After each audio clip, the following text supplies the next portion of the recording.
start with your partner standing over your hips. And what I'm really looking to do is lift my hips up, and my inside shin is going to trap my partner right on the inside of her thigh or her adductor, and my outside leg is going to wrap up over her hip. Now, when I do this, I don't want to lift my legs first. Because if I just lift up with my legs and my hips never leave the mat, I'm never going to have enough range, okay? So what's important here is using those deep core muscles, and you're going to shoot your hips up like you would shoot a triangle, and you're trying to catch your partner's position. Now, when I do this, my heel hooks over the hip. I will rotate.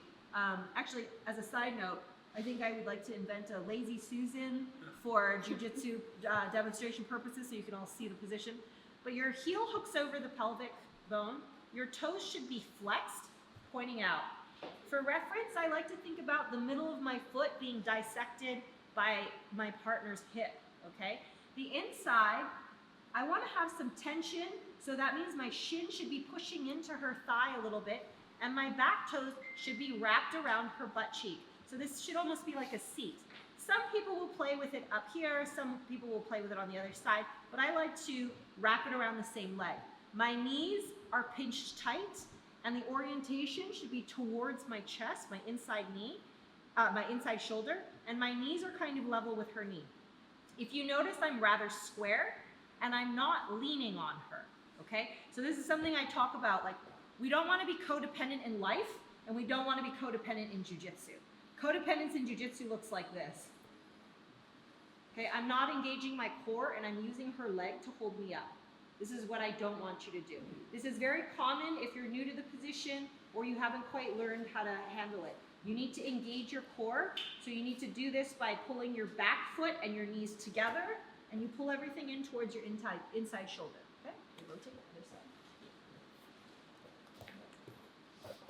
So, starting with your partner over your hips, shooting your hips up and catching the foot over the pelvic bone.